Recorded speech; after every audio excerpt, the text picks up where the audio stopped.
Yo, assalamualaikum warahmatullahi wabarakatuh buat teman-teman semuanya yang sudah ada di YouTube Solusi Hutang MB. OJK mulai melupakan para orang-orang yang disiksa atau yang dimiskinkan oleh pinjaman online. Bahkan sampai detik ini tidak ada sedikit pun aturan-aturan yang diterbitkan OJK itu ditaati oleh pelaku usaha jasa keuangan pinjaman online legal. Tapi apa yang dilakukan OJK? OJK membiarkan hal itu terjadi seakan-akan OJK hanya menunggu satu momentum di mana momen itu viral, baru OJK muncul ke hadapan publik, seakan-akan OJK juga ikut simpati dengan apa yang terjadi. Padahal sejak awal OJK sudah tahu semua kebusukan dari pinjol-pinjol legal, tapi dia sengaja untuk pura-pura tidak tahu. Teman-teman tahu nggak? OJK itu sudah membentuk aturan berapa banyak? Ya, mulai dari wajib menagih 90 hari, ya kan? Pinjol tidak boleh melakukan penagihan lebih dari 100% dari nilai pokok hutang, sampai dengan pinjol tidak boleh melakukan ancaman, caci maki, hinaan dan segala macam, sampai dengan pinjol tidak boleh memberikan pinjaman kepada satu masyarakat yang lebih dari 3 aplikasi. Tapi yang terjadi sampai detik ini apa gitu loh. Tentang wajib menagih 90 hari. Di mana letak aturan itu sampai detik ini? Sementara teman-teman selalu mencari informasi-informasi itu, bahkan teman-teman selalu beranggapan lewat dari 90 hari hutang kita lunas. Ya, sementara konsepnya tidak seperti itu. Konsepnya selalu berubah-ubah. Wajib penagih 90 hari, pinjolnya kata OJK. Pinjolnya tidak boleh melakukan penagihan setelah 90 hari. Ya, yang terjadi apa? Data dilimpahkan ke pihak ketiga atau pinjolnya bekerja sama dengan pihak lawyer. Yang dilakukan pinjol apa? Dia tidak bekerja sama dengan lawyer, tapi dia tetap menjalin kerjasama dengan debt collector mereka, bahkan mereka yang melakukan penagihan sendiri. Berarti ini tidak mentaati aturan. Banyak pinjol-pinjolnya. Habis itu tentang penagihan. Penagihan begitu banyak larangan. Dilarang melakukan penagihan dengan mempermalukan. Dilarang melakukan penagihan dengan caci maki, hinaan, verbal, fisik dan segala macam. Dilarang melakukan penagihan dengan secara terus-menerus yang sifatnya mengganggu. Tapi yang terjadi apa? Ya, sampai detik ini pinjol masih melakukan hal yang sama, yaitu dengan cara apa? Melakukan penagihan dengan ancaman, melakukan penagihan dengan kekerasan, melakukan penagihan dengan mengirimkan ulang data-data Anda sebagai bahan untuk menakut-nakuti Anda. Terus kemana kita sebagai masyarakat harus melapor? Sementara OJK tidak mau tahu dengan hal itu. Habis itu, setelah itu muncul lagi aturan. Satu orang cuma boleh meminjam di 3 aplikasi. Tapi kenyataannya apa? Di tahun ini, berlaku sejak Januari 2024. Dalam COJK nomor 19 tahun 2023. Satu orang cuma boleh meminjam di 3 aplikasi. Dan pinjol pun juga seperti itu. Ya, pinjol harus melihat apakah orang ini sudah meminjam di 3 aplikasi atau belum. Ya, kalau belum, pinjol boleh melakukan penambahan asalkan data-data mereka memenuhi syarat untuk diberikan pinjaman. Yang terjadi di lapangan apa? Ada satu orang mengalami telat bayar di 12 aplikasi, ada yang 10 aplikasi, ada yang 20 aplikasi. Pokoknya tidak sesuai lagi dengan aturan yang berlaku. Apa sebenarnya ini? Ya, seakan-akan masyarakat sengaja untuk dijebak, mereka sengaja untuk diberikan pinjaman sebanyak-banyaknya, bahkan di luar dari kemampuan mereka untuk membalikan dana tersebut. Apa yang terjadi berikutnya? Mereka akan didesak dengan cara penagihan, intimidasi, ancaman, segala macam. Ya, terus di mana OJK? OJK yang mengeluarkan izin pinjol, OJK yang membentuk semua aturan ini, dia ada di mana saat ini? OJK sibuk mengurus urusan-urusan yang lain, sehingga dia beranggapan urusan pinjol ini hanyalah urusan kecil yang tidak berpengaruh sama sekali. Bahkan saya rasa ya, dari semua berita-berita yang diupdate di beberapa media online, banyak juga yang disampaikan bahwa OJK menyampaikan masyarakat Indonesia banyak yang tidak tahu diri. Padahal literasi OJK yang tidak sampai, aturan OJK yang tidak dipatuhi. Tapi OJK hanya memberatkan hal itu kepada masyarakat dengan dalih Gen Z senang hutang tapi tidak mau bayar. Selalu seperti itu. Habis itu keluar lagi berita, ada masyarakat Indonesia itu banyak yang tidak tahu diri, pinjam pinjol tidak mau bayar. Keluar lagi berita, OJK tidak akan melindungi masyarakat yang tidak mau bayar pinjol. Tapi fakta di lapangan, OJK tidak mau mencari. Apa penyebabnya gitu loh.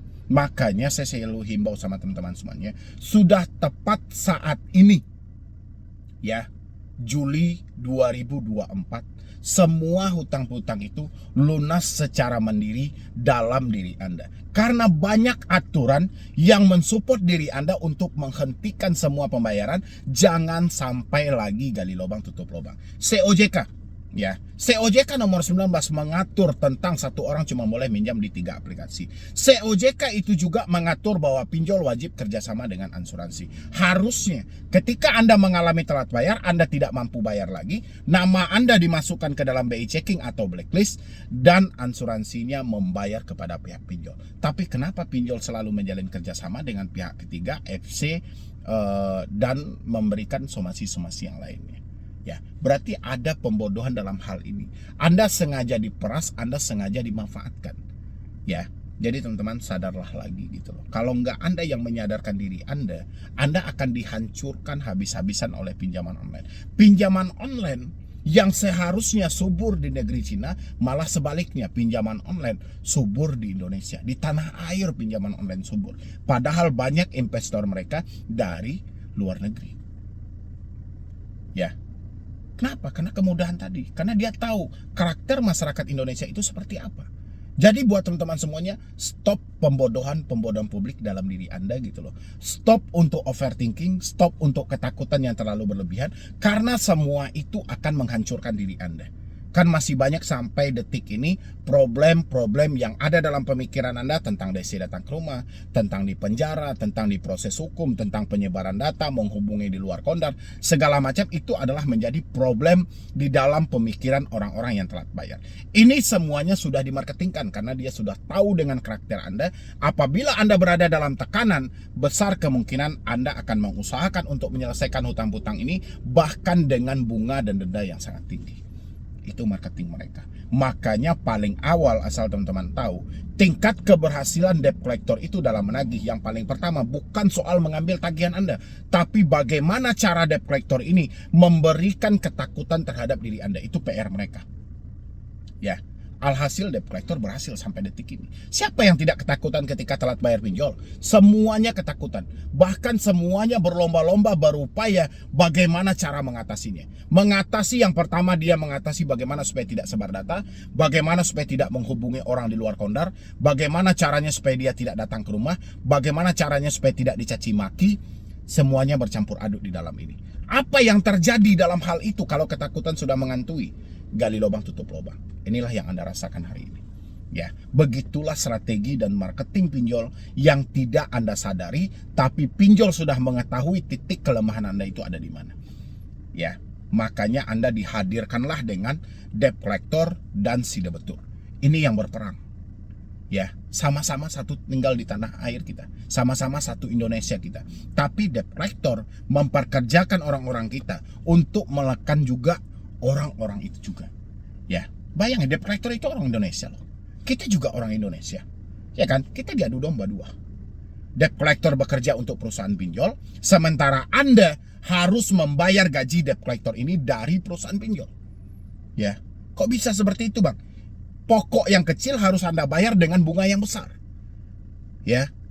Pokok yang semulanya kecil harus Anda lewatkan dengan denda yang besar. Untuk apa? Untuk menggaji debt collector, karyawan pinjol, menambah aset para investor. Itu tugas Anda. Ya, kalau Anda nggak percaya, analisa lagi gitu loh. Hutang 1 juta Anda harus balikan berapa? Ya, hutang 1 juta Anda harus balikan 1.200.000, 1.500.000, 1.800.000 sampai 2 juta. Itu Anda harus balikan. Begitu dananya Anda balikan, mereka akan kirim lagi secara otomatis. Begitu mereka mendapatkan nasabah yang tepat waktu dalam pembayaran, yang taat dalam pembayaran, dia tidak pengen lepas orang-orang ini.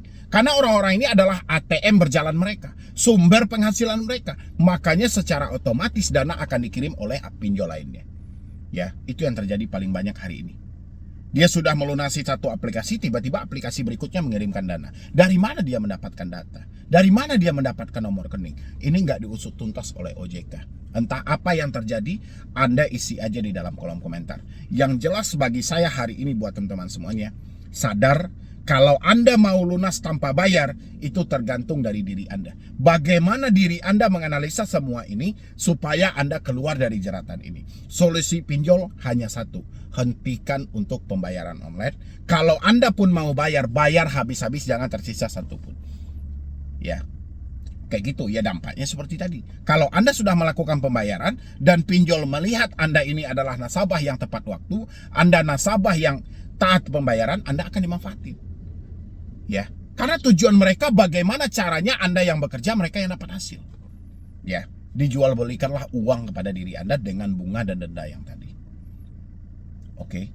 Jadi sampai di sini buat teman-teman semuanya, please banget jangan sampai ada lagi yang bertanya-bertanya, Bang, kapan DC datang ke rumah, daerah mana yang mau dikunjungi, telat berapa lama akan datang. Ya, problem 3 ini tentang DC datang ke rumah, problemnya cuma satu.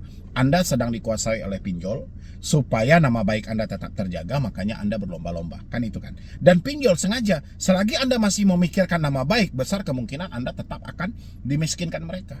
Makanya hilangkan pemikiran-pemikiran yang seperti itu. Habis itu tentang resiko galbay pinjol. Ketika Anda dikatakan akan dipenjara, diproses ke jalur hukum, sampai detik ini tidak ada orang yang dipenjara karena tidak mampu bayar hutang. Sampai detik ini pinjol pun tidak melakukan pemrosesan orang ke jalur perdata meskipun mereka tidak mampu bayar. Ya, jadi segala ketakutan-ketakutan itu hanya ada dalam pemikiran Anda karena Anda didesak oleh debt collector untuk memaksa diri Anda gali lubang tutup lubang. Paham ya buat teman-teman semuanya. Jadi saya tidak pengen lagi ke depannya beberapa kasus yang sudah saya dengar sepanjang 2024 ini, ada yang nekat melakukan tindakan pidana, ada yang nekat sampai melakukan pencurian, ada yang nekat sampai mengakhiri hidup. Saya tidak pengen lagi mendengar kasus-kasus itu kalau hanya semata problemnya karena tidak mampu bayar pinjol. Sumber kekuatan pinjol saya berulang-ulang kali mengingatkan sama Anda, nanti Anda bisa menganalisa-analisa. Sumber kekuatannya itu hanya ada di telepon, WhatsApp, dan SMS. Kalau 3 sumber ini tidak ada dalam diri Anda, kekuatan pinjol pun akan luntur. Tapi kalau 3 kekuatan ini masih abadi dalam hidup Anda, seperti apapun Anda mengaku kepada saya bahwa mental Anda kuat, besar kemungkinan Anda akan sadar kalau sudah miskin. Ya, Anda baru sadar selama ini ketakutan hanya ada dalam komunikasi tadi. Makanya saya bilangnya buat teman-teman semuanya, kalau Anda menyatakan sudah tidak mampu bayar, sudah tidak sanggup bayar, alangkah baiknya untuk Anda memutus semua komunikasi yang ada supaya Anda terbebas dari tekanan secara verbal yang dilakukan oleh penagih-penagih hutang pinjol. Karena penagih hutang ini sudah mereka setting. Penagih hutang ini sudah di-request oleh pihak pinjol. Karena pinjol menginginkan cara penagihan seperti ini, cara tekanan seperti ini. Semua marketing pinjol yang menciptakan gitu loh. Debt collector hanya melakukan. Ya, jadi jangan sampai Anda terpengaruh lagi dengan ucapan-ucapan atau penggalan-penggalan kata yang selalu dipergunakan oleh debt collector untuk menakut-nakuti Anda. Asal Anda tahu debt collector itu pengancamannya beku. Itu saja, tidak pernah berubah. Mulai dari data KTP, selfie, berkunjung ke rumah, pengalihan data dan segala macam. Cuman ini ancaman mereka. Ya. Kalau untuk nuansa hukumnya diproses ke jalur perdata, di penjara 372, 378, penggelapan dana, pencurian uang. Cuman itu. Ya, tapi ketakutan Anda lah yang bervariasi. Padahal semua Anda yang mengalami telat bayar akan merasakan hal yang sama meskipun versinya berbeda. Tapi konsepnya akan sama. Anda sama-sama dilakukan penekanan supaya terjadi gali lubang tutup lubang.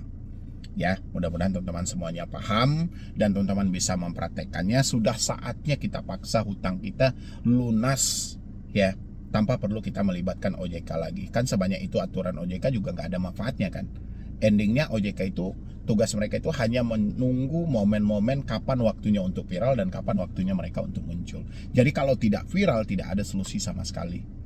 Ya, jadi sudah saatnya Anda itu menampung, mencari solusi masing-masing. Bagaimana caranya Anda bisa bebas, Anda bisa keluar dari semua tekanan ini.